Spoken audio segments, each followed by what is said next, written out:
It was Halloween night on the island of Sodor. The islands were telling their annual tradition of scary stories. Normally, it would have been a fun night. Scared, remarks, and all that stuff. But this night was different. Instead of a beat, the normally jovial and cheeky Thomas was now more stoic and more glum. Other agents noticed this, especially Edward, having known him for a good while now. Thomas. Yes, Edward. Is something alright? No, Edward. Not everything is alright. Come on, Thomas. You can do this, said Henry. Yeah, we're friends, said James. Thanks, guys, but I don't think I have a scary story to tell. Thomas, you normally have a good story to tell, even if they're not good. Edward shot Percy a look. And Thomas said, actually, I have one. It's dark. Come on, Thomas. It can't be that bad. Well, it will be, Gordon.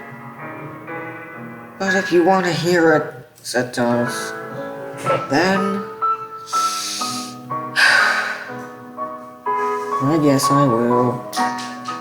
And so, Thomas began. A long time ago, before me and Edward came, there was many engines who worked on this railway. Those were the Sodor engines, the coffee pot engines, Sodor and mainland engines, and the Tidworth, Roseworth, and Sodor engines. One of these engines was called Timothy. He looked like me, except he was painted silver with a number 0 on his spell coat. Whatever he was. Also, one of our best. And with this, well, he was also built with an old man's face. He gave children nightmares. But Timothy didn't seem to notice. Neither did any of the other engines. Maybe they just didn't care, even. One day, the director of the railway, Sir Barrett Topham Hunt, came to see him. Timothy? Yes, sir. We will be later expanding on the railroad with the coming war ahead of us. As you know, we will be getting bigger and stronger engines. This next one is a K2 class called Edward. That's wonderful, sir. Will I be a part of this too? Captain Drew just shook his head and said, about that. With the increasing work, well, how do I put this? You're not needed anymore. Sir, you heard me, Timothy, he said sternly. All you are is nothing more than just a waste of scrap in a scrapyard. Your base gives children nightmares. You don't give any comfortable rides to your passengers. And you can't even pull a bus train without derailing on a bend.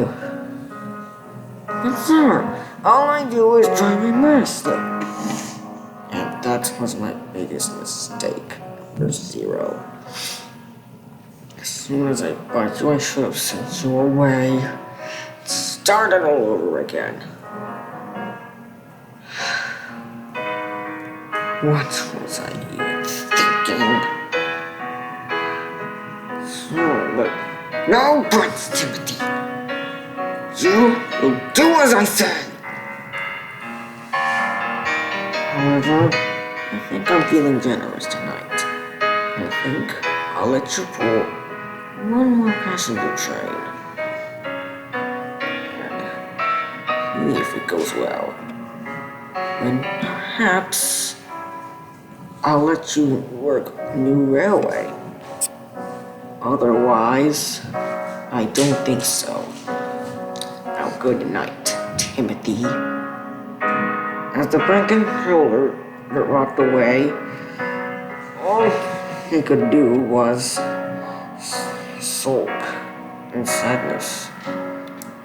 Of course, he knew that he would be scrapped one day, just didn't know when. All Timothy could do was just accept his fate and pray to God that he would get another chance.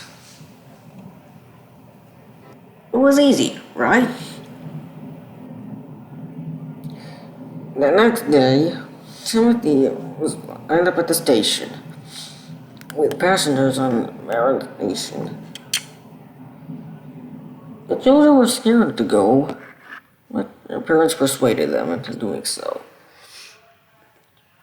Timothy watched as the passengers boarded the coaches, and the fat director walking up to him.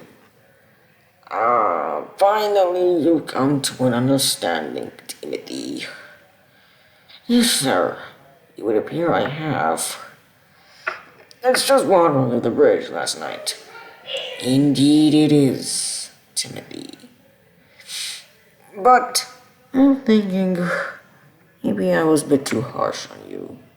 Like I said, water under the bridge. Now, full steam ahead, Timothy. Yes, full steam ahead, sir. And so the journey began. Timothy was cruising along happily in the countryside. Wheels pounding the rails, silver paint shining in the moonlight, and all the passengers enjoying the ride, especially the fat director. Timothy was also enjoying himself. Little would he know about the trouble that awaited him.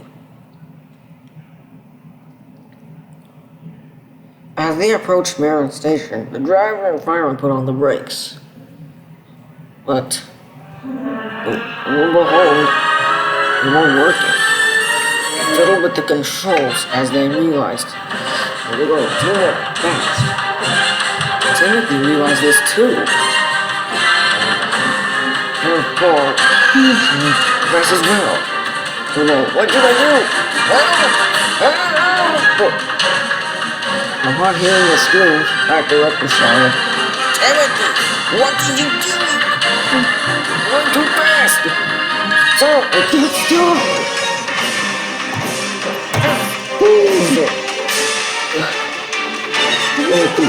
His train bolts into the station. As passengers were blown away out of the view into the dark, weary night. He tried his best to stop, but he couldn't. He used his foot on the brakes, but they couldn't either. It didn't work either. All he did was just brake Timothy away, making him go even more faster. No, you stupid coaches! What are you doing? And the next thing Timothy knew, they were at the viaduct. The viaduct was not finished yet. Upon realizing this, Timothy attempted to put on his brakes as fast as he could. He jumped out of the cabin, he drove fast. He screeched, and screeched, and screeched, until he stopped. With his front wheel just over the road. Phew! I thought I was going to die for a second. Lucky thing you didn't do. Shouted the fat director. So, what's it like? But before Timothy could say a sentence, a red engine interrupted Timothy and shouted, Cha-cha-cha-cha-cha! Timothy, all in to eat a piece of the bite. No! Timothy shouted as he plunged down his feet. The red engine up and away.